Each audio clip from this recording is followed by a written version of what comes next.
Va ora in onda La chiusura delle borse, realizzato in collaborazione con Il Sussidiario. Radio Libertà, in collaborazione con Il Sussidiario TV, presenta La chiusura delle borse di oggi.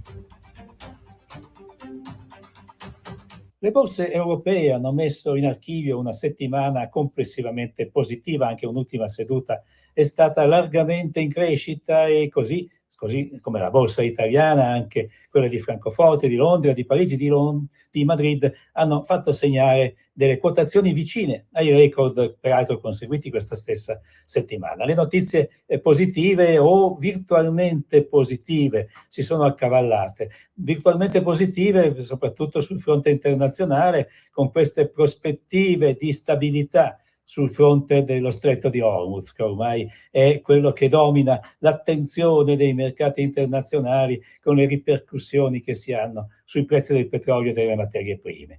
E quindi sembra consolidarsi giorno dopo giorno questo accordo tra Iran e Oman, che lascerebbe appunto 60 giorni di tempo per definire poi una strategia complessiva per liberare questo stretto e quindi per ridare vita al commercio internazionale, soprattutto sul fronte petrolifero. Quindi questo fronte positivo ha influenzato un po' tutti i mercati. E poi c'è stato l'altro elemento, l'elemento degli utili delle aziende. Sono stata una settimana di pubblicazione delle relazioni semestrali, e quindi da queste relazioni si è visto come l'economia, soprattutto finanziaria, stia andando particolarmente bene. Questo in Italia è stato positivo soprattutto per le banche. Sono usciti i dati di Mediobanca, di Monte dei Paschi di Siena, di Unipol, tutti dati che hanno superato, anche se di poco, le previsioni già ottimistiche degli analisti. Quindi uno scenario complessivamente che porta al fatto che ci sarà un dinamismo anche sul fronte delle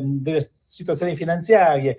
Le banche che ho citato sono tutte interessate a quello che viene chiamato il risico bancario, cioè alla risistemazione e all'aggregazione in grandi gruppi, Generali, MPS da una parte, Unipol, Banco BPM, sono tutti parte di una scacchiera in cui le pedine si muovono, e vedremo appunto nelle prossime settimane quali saranno le relazioni. Comunque la prospettiva è che anche di fronte a possibili movimenti di mercato ci possa essere una flessione, magari qualche offerta pubblica di acquisto che farà inevitabilmente rialzare le quotazioni dei titoli interessati.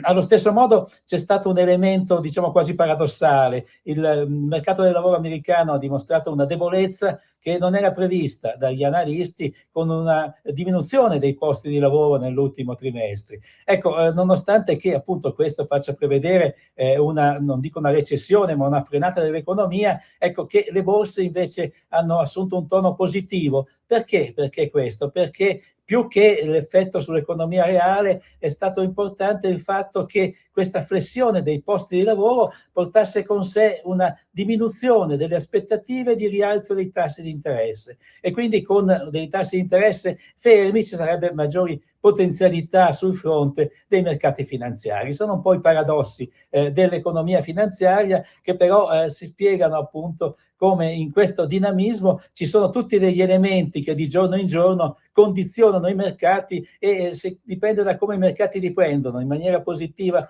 o negativa, molto spesso è difficile da prevedere. Comunque il dato di fondo è che i mercati finanziari in questa settimana hanno vissuto una settimana positiva, una settimana di crescita, una settimana che lascia intravedere un consolidamento delle prospettive anche per i prossimi mesi, sia sui fronti interni sia sui fronti internazionali. Avete ascoltato La chiusura delle borse, realizzato in collaborazione con